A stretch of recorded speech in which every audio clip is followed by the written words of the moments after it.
and welcome to Nothing to Wear, the podcast that solves fashion problems and levels up your wardrobe.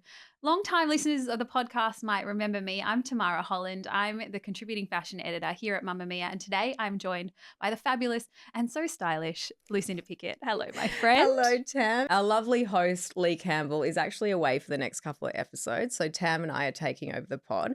And today we thought we'd discuss our biggest shopping mistakes and how we can cure them. We've all made them. We still make them to this day. It's true. So we've actually come to the pod with 3 different mistakes and how we can fix them. So how about we start with your one and kick us off with your number one? Okay, let's do it. You have to do it. You live for fashion. So the first one I'm going to talk about, Lucinda, is something – I actually wrote an article about this for Mamma Mia the other week. I was very passionate about it. It's something I'm calling – buying the consolation prize.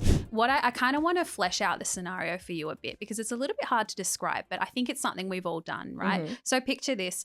You have an item in your head. You've maybe seen it on Instagram or, you know, you've seen it on an influencer you love, or maybe it's just a designer bag or something like that. Designer bag, a shoe, something that feels aspirational to you and potentially out of reach financially. So rather than buying that item, like you're fixated on it and on a subconscious level, you kind of end up buying like cheaper versions of it, less good quality versions of that item to sort of echo or get the look.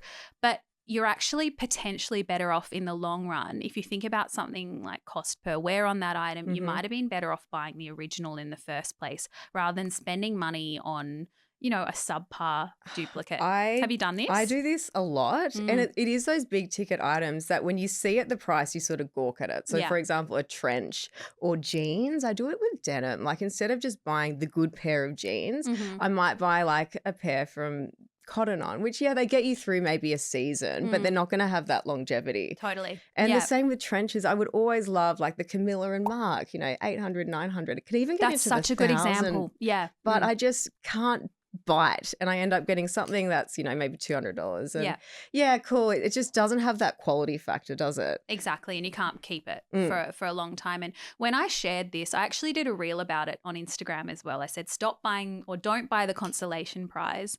And so many women commented to say that they do this. They've done this too. They're really identified with it. And they said ultimately they usually end up coming back to the original item, you know, spending the money on the dupe. And then in the end, they end up spending that money on the piece that was more expensive in the first place. So you're actually out of pocket even more money by the time you've completed that journey and realized that you were right in the first place. So would you suggest just saving up? So deciding what it is that you want and then just saving and getting the actual piece? I think there's 2 scenarios here. If it's within your means, potentially do the budget, see how much you need to save, see if you can make a few other sacrifices potentially in your wardrobe or elsewhere in your like lifestyle spend potentially for the month, or, you know, if it's a designer handbag, it might be 6 months that you're planning to buy this item, right, or longer. But if you can do the maths and it's within budget with that in mind, absolutely wait for the item that you want. But if you can't and it's not within your means, I think that's just the point where you have to recognize that it's not, you know, you don't need a duplicate. You don't necessarily, and of course, like if you find a great dupe and you love it, by all means get it. Yes. But just know that you're not going to have the payoff that you would with the original item. And you won't feel proud wearing it. I love That's when so you've got true. a piece and someone asks where's it from. You go, oh, this is it. It's Camilla and Mark, and you're really proud of it. You don't really have that same effect. So, I get exactly what you mean. Yeah. So saving up if you can. No consolation prize. No consolation prizes. That's it, my friend. All right, let's jump into yours. What's your shopping mistake?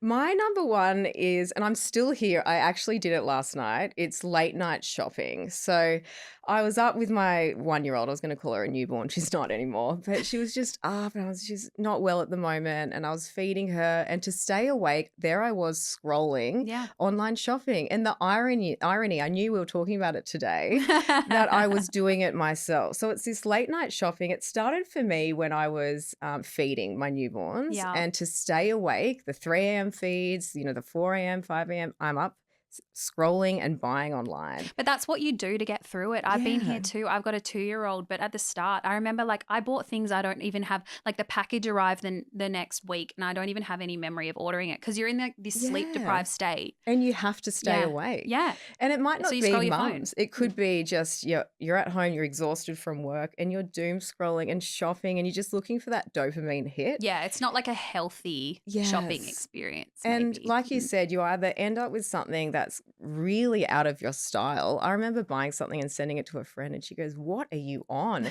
And it was like this Brat Girl Summer mini skirt 4 years ago when Brat Girl Summer wasn't even a thing. So it's that, but also it's out of budget as well. So it Yeah. might be you just think, oh, whatever. You're not thinking rationally. No. But Yeah. also what I've done in the past is bought like the wrong order, so the wrong size, or I bought multiple of something because I'm just not thinking. Yeah, and you looking like at put the in the wrong checkout. address. Yeah. Yeah. Yeah. So trying to really get over that late night shopping. And I think we're all victim to it.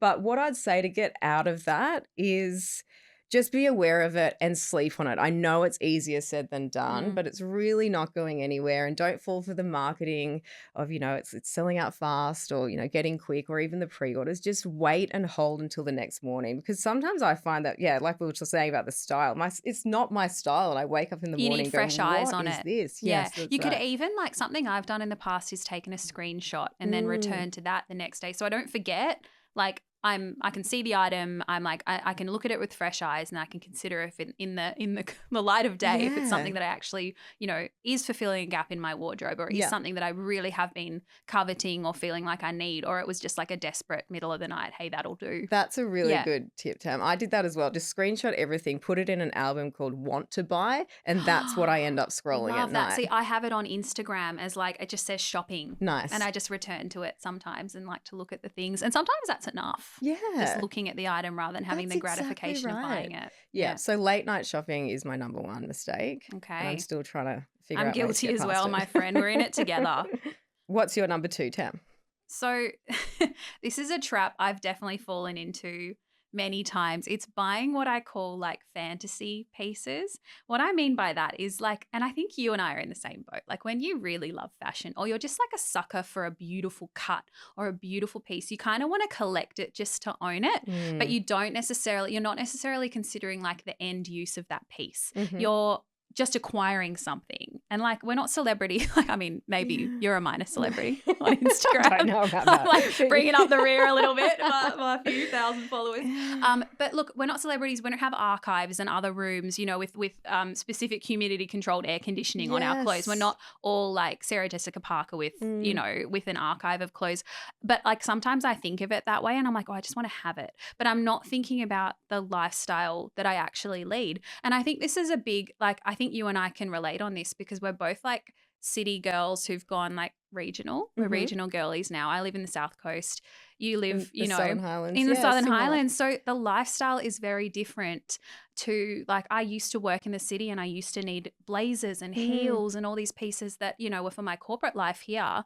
And I should say in Sydney where we're recording this podcast. But, back home, I live by the beach. I've got a 2-year-old. I've got a dog I take for walks every day. I work from home. Like the reality is I was shopping. I found myself in this trap of like shopping for a fantasy life that I don't lead. Yeah. And I think a lot of things fall into this category. You might find yourself buying like elevated pieces or if you love shoes. And it doesn't mean that you can't buy beautiful shoes and wait for an occasion to wear them, but you might be better off using that budget that you have for those shoes towards something more practical. I feel like this is like a really boring tip, but it's just like it's been an awakening for me personally because I don't wear those clothes. I don't wear blazers by the beach. You're still attracted to that like glitz and shiny product that you want. I'm the same. There's these bags that I always want. I'm like, I'm not wearing these bags around town. Yeah. Already the bags that I have, I don't wear in the country. It's Yeah. peculiar to be saying. Like, it's just, It is. I wouldn't. So it's almost like you've got to remind yourself, hang on a minute, Yeah. I don't need this.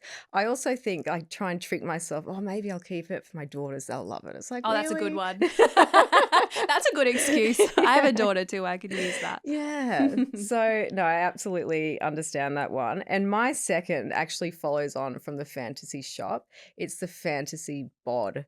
So I don't know if you've Oh, done this, yeah. Tam, but buying for your dream bod or, buying the size 8 when you're really a size 12 or Uh-huh. buying something for postpartum or buying something for summer. Like I'll wear it one day. Yeah, or Yeah. with the intention of getting to that size for Mm. summer, which is just so dangerous. It just feeds into that diet culture. I think we need to stop that. I feel like I do that. My friends are not anymore, but my friends used to do that as well. And it's like we just buy these things that sits there in our closet that we just don't end up wearing. I've done that with bikinis when I was pregnant. I'm going to buy a size 8 bikini and one day I'll wear it. It's just an absolute waste of money and it's a toxic way of thinking about clothes. Absolutely. You need to buy for the body you have now and the lifestyle Yeah. you have now. And those two things can work together. Like I think for me, it was leaning into clothes that, also perhaps I was buying more oversized things after I had my baby because I was comfortable in them. I had to be crouching down on the ground all the time picking her up. I had to be lying down, with a baby rather than like wearing rigid denim or wearing and I think for me accepting that it was okay to buy a different size to your point, and that's just accepting it doesn't matter what the label says on the tag. I feel like this sounds really cliche, but it was like a kind of big moment for me to realize that it doesn't really matter. Like if I'm comfortable, I feel better in my clothes anyway. So having the pile of maybe I'll wear them one day, whether it's for an urban me that's a fantasy that doesn't exist anymore, whether it's for the pre-baby body that I no longer have. Like that wasn't serving me. That's right. Yeah. So for me, it's just stop buying things. It has to fit you right now. I like the mindset shift of your body doesn't need to earn your clothes. Like you just buy for you now. You don't need to earn or try and fit into it in a few months. It's right here, right now. What's going to fit me? And that's what I'm going to buy. Can you say that again? Your body doesn't need Your body doesn't need to earn your clothes. Oh, I love that. So just thinking of that. And it's so true. There's dresses. I remember it was 2017. I bought this Zimmermann dress and it's in my wardrobe, still doesn't fit me. It's like a size extra small because I had this idea of wearing it. And it's silly, it's wasteful, and it's just feeding into that toxic diet culture. Absolutely. So my advice from personal experience to fix that mistake of buying for a fantasy you is just to ask yourself when you're shopping, first and foremost, think of the end use of the item. Like I said, not like, oh, it'll look great hanging in my wardrobe. Like what do I need it for? And then ask yourself, are you buying it because you'll wear it, you need it, it fills that gap in your wardrobe, or just because you love it? Because if it's just because you love it, you might need to let it go. That's right. Yeah. That's a good one. Okay, moving on. I want to talk about buying things because they're on sale, because I feel like this is like the most common mistake that I make, that my friends make, my mum, everyone. We've all been there. So you just have to remember it's on sale for a reason. It's marked down for a reason, right? They want to get that stock out of their warehouse, whatever. And I think this is something we all fall victim to. Like when you see a further 30% off the sale edit online and you're like, oh, even more money off that piece. But that's actually just like, if you think about it, the retailer really needing to shift the item and offering you even more of an incentive. So you get that urgency and you get that little pang in your tummy that's like, oh, I need it now. And am I just buying it because it's on sale? Yeah, I do this all the time. And it's a brand that maybe it is one of those higher price brands that you don't often buy from. So you're excited to own a piece from that brand. Yes. I did this recently with Bear Park. They had a sale. And the thing with sales as well, it's either the really, really small sizes left or the bigger sizes. So they never have my size. I'm buying the wrong size. Either, I'll get the size, 14 and I'll get it tailored and it's just never going to fit right. Or I've done the opposite where I buy the size 6 and still don't wear them because it's just, again, wasteful. You're compromising. You're compromising. Yeah. So I get that. The sales just in general, we all get caught up in that excitement. You're sending it and sharing it with friends or around the office. Just take a beat. What do you actually need as well? Correct. Rather than just filling your wardrobe because it's on sale. And almost like before you open up the website, what do I actually need? Because I feel like you get suckered in and you see all these things and like maybe you see the blazers, you've got 4 blazers already. You don't really need another one. Yeah. But you just it's there in front of you. This is it. So I think we all still want and potentially need to shop things when they're on sale. So that's a financial reality for a lot of people. We wait for sales, right? But potentially instead, and this is something I know I do, wait for the sale events like Black Friday, Cyber Monday, that kind of thing, because then they're offering, generally the retailers are offering like a generic discount across the full range, right? 30% off everything, not just 30% off the pieces that we want to mark down that aren't selling. That's right. Because you have to remember, like, the pieces that are on sale are like no one's bought them. That's right. So you're like not having your pick of what you want. You're having your pick of what the retailer wants because they just want to shift it. That's right. And people probably aren't necessarily thinking that when they see We're not sale. that discerning, are we? We're just like, oh, big shiny red number. Like I've got to get in there. So and I'd say another thing that falls into this category is like buying something because it's cheap on a discounted, say, designer retailer. Let me explain a little bit because I did this not too long ago. There's a retailer called Kokkaris that does like markdown designer handbags and accessories, shoes, that kind of thing. Yeah.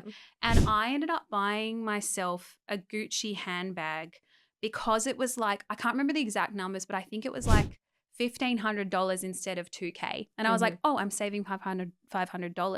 But I was saving money on like the edit of styles they have on Kokkaris are the markdown styles that haven't sold in the boutiques. I don't know how they get them, what bootleg stuff is going on there. I don't really need to know. But I didn't have my pick of going into a Gucci boutique and choosing meticulously what I'm going to spend my $1,500 on. So I spent $1,500 on a bag that I'm not even sure if I really loved or wanted, just because I was getting $500. And in the life of that item, and my life, that $500 would have come out in the wash. Yes, that's a really great point. Yeah. So don't do that, folks. All right, what have you got? What have you got next? My last one here is buying too early for an event. So I reckon there's two types of people where you're either type A and you just want to sort of tick the box. You've bought the dress for the event, done. You don't have to think about it again. Or someone like I do this where I get overly excited. I just want to buy the dress. I'm excited for the event, but it's months away. And by the time the event rolls around, new styles are out. It's feeling slightly dated or done, or you see something else that might be better. That's a tragedy, my friend. I hate when that happens. Yeah, so the problem with this is that you can often change your mind closer to the date with all the new styles coming out. So, and also, again, what I was saying about the marketing before, try not to get suckered into, limited order or pre-order now or like sold out 3 times getting quick, because that's where I've fallen short, where I try and think, oh, I've got to get it now, otherwise I'd never be able to get it. Because a lot of the time, if something is selling, they will release it again. They'll restock. They'll restock, or other brands will create something similar. So try not to get caught up in that frenzy. Hold, don't buy too early. I always say maybe 3 to 4 weeks out from an event is when you should be looking at buying. Is that your thinking? Because that's like feels so down to the wire for me. Really? Yeah, but I feel like I need to take that advice because I've made this mistake. And then you've got all the new arrivals. You've got something fresh. There's nothing worse than when like a fabric's been around for a while and you turn up to an event and maybe a couple of people wearing it, or they go, "Oh, that's Sir." Like everyone's familiar with the print. So true. Like the plissé movement of a couple of years ago. So and we all had the same set. Bless. I loved it. I still love it. I don't know, shade to plissé. But yeah, that was a thing. Having something fresh that people haven't seen before. So just try and hold and wait closer to the event. Yeah. Good tip. So with things being on sale and you buy it because it's on sale, I do this as well and I fall victim when I'm shopping on Depop or Vestiaire or any of those secondhand stores. When I see something's on sale or it's really cheap because it's secondhand, I buy it. When it's really something I don't need, just because it's secondhand, just because it's ultra cheap on Depop, I think because it's secondhand, I'm doing like a good deed. Yeah, you're like keeping something in the cycle of where it feels good, but you're still buying things you don't need. Like what's the answer to that, do you think? How do we stop ourselves doing that? Just asking for a friend. Let's look at some practical things, what we can take away from this. Again, the sleep on it or keeping things in your basket. Yeah. So that's good. Or sharing it with friends as well. Do I really need this? You got to have really trustworthy friends for that. Yeah. Because I feel like people just like want to. I'm such an enabler that I'll just tell you to buy Me too. it. I don't care what it is. I'm like, yeah, girl, get it. Me too. I know. Do you know something else I used to do when I was doing the late night feeds and shopping? I'd allow myself to buy one piece a week. So I'd get excited all week for that one piece. Yeah, So you're like not that. stopping yourself from shopping, but just choose what that one item And is. then you have to be more focused, Yeah. like laser focused, because you've only got one. Yeah. So you really think about it. I yeah. like that. Yeah. And also maybe Smart. choosing the category. So I find rather than looking at clothing and blazers and trenches and whatnot, choosing, say, activewear or swimwear where it is just a lower price point. So you're not breaking the bank necessarily. You're just choosing, okay, I'm going to buy a sports bra. And it's something that is more affordable than your bigger ticket items. And it's really niche too. You're not just going a dress because that's so broad. Yeah. Right? Like it's impossible to narrow that down. So you're going to give yourself lots of, because I think here's another mistake that you make. You tell yourself, oh, I'm going to get a dress. And then you've got all of the internet to shop from, right? And then you just you can end up buying 2-3 dresses instead of just one because you're like, well, I need this one and I need that one as well. Yes. Like you're not being narrow. Yeah. You're actually giving yourself so much like. And that's so right? true. Too much opportunity. And with dresses as well, avoid buying occasion dresses. Like so often I have bought that many dresses that are really one-off party dresses. It's a one-off, yeah. And they just sit in my wardrobe and I stare at them and they just look pretty sitting there. It's like choose things that are practical that you can match and mix up and actually style in different ways. But I guess for occasion dressing then, you know, like hire it. Yeah. Borrow from a friend. Borrow from like, a friend. yeah, there's so many ways that you can still have that new piece to wear, but it doesn't mean buying brand new. Yeah. Let's jump into Boujee and Budget. Lucinda, I'll let you start off. Okay. What's your Boujee for the week? My Boujee, back to not settling for the consolation prize, is denim and finding a really good piece of denim. I recently bought the Deering Good Day denim, and her new denim she's only just released, $240, so it's actually not as expensive as say a Goldie pair of jeans, but they fit really well, 100% cotton. They're just a nice straight leg fit. Amazing. And yeah, I'm really happy with those. So that'll sort of get me through spring, summer and beyond because they're just such good quality. But I just committed to getting a good pair of jeans rather than just settling on something that would stretch out and that I wouldn't be comfortable Yeah, to in. your point, now that you've spent that money, you're going to actually invest back into them. You're going to get that wear out of it, right? Because you've put that, time and look thought after in. them and take pride in them. So the Deering World, the Good Day jeans. These are such beautiful jeans. They're so nice. This is why I can't talk to you because I want to buy everything that you recommend. I bought on the other end of the spectrum. I feel like I just did the thing that you said not to do. But I'm still going to recommend them because I stand by it. I stand by it. So my budget this week is denim as well. But let me explain. I bought the Big W barrel jeans. Big W. Like I think I was in there and back in April shopping for my daughter, buying her some clothes or books or whatever, and I saw these jeans and I was like, these are really good barrel jeans. In my opinion, they're $30. I bought them in blue. $30. And that was back in April, May, I think. And I've worn them on repeat since. So just because something's budget doesn't mean it's not good. Yeah. Worn them to death. So I was really excited when I saw that Big W had brought out a white pair or sort of a cream pair in a crop, which is good for me as a petite person. I love a crop jean because it sits above my ankle rather than drowning. And still me. $30? Still $30. Yeah. So I wrote about them for Mamma Mia. And a bunch of women told me they bought them too and they loved them. That's so good. it's the Big W cropped barrel jean in cream. And it is a nice way to experiment with styles and cuts of jeans, I suppose. Yes, so true. Yeah, playing around with the barrel, starting with a Big W jean. That's a great sort of... It's like a gateway in. Yeah, like I've since, bought other white jeans, like the ones I'm wearing today, because I kind of dipped a toe into it through a more affordable option. And now I'm like, okay, well, I'm going to spend that money on a slightly more elevated pair because I know now that I like the trend. I'm wearing this piece regularly. So I'm going to take the punt on something. I love better it. quality. Okay, I'm going to go check those out. Okay, my budget is actually from Big W as well. Oh. And it's one of their silk scarves. So I was in there the other day and I saw the scarves, and with the whole scarf trend and wearing it as a belt, I thought, they've got some great colours in there. Yeah. And I got this red and white one and it was beautiful. $9. This is cute. I actually wore it last time I was in the Mamma Mia office and I did wear it as like a little belt. And it's great just for spring, summer. And it allows you $9. If you want to play around with that trend, it's a great size as well. So it's not too small. So it sort of can go around the waist. It can go in the Amazing. hair. Because It's that's the great. trouble I've been having with the bandanas and scarves is like I find with bandanas, I want to wear them as a belt, but they don't fit around my waist, right? With a scarf, you got a little bit more room. Yes, Yeah. yes. So there's heaps of colours in there. I got the red and white, and there's a green and white as well. So $9, big W. Good one. All right, my bougie. When I say I've been writing about the thongs trend, like flip-flops for a year, I have labored over this topic, and I think like somehow subconsciously it's entered my brain that like I need a pair of elevated thongs, and now it's all I can think about. So I have decided on the thongs that I'm going to get. Okay. There's a lot out there, but I am a big fan of the brand Alias May. Yep. I've bought their footwear before. I've worn their footbed sandals to death. So I really trust this brand. So when I saw that they were doing a leather thong, when I say leather thong, it sounds like I'm saying underwear, but a leather flip-flop, I was like, that's the one. It's called the Charlize sandal. Okay. It comes Let's have a in look. lots of neutral colours, but I'm actually loving the red patent leather Yeah. for a little hit of red. And down very the there. row coated. It's giving the row, absolutely, on a budget. So the shoe's $189.95, which isn't like, cheap, but I think for a leather shoe, that's pretty good. That's good. And yeah. I trust the quality, so And I'll the be wearing red's these nice. to death. The red's fun. Thanks, friend. Thanks so much for watching, and we'll see you again next week. Bye.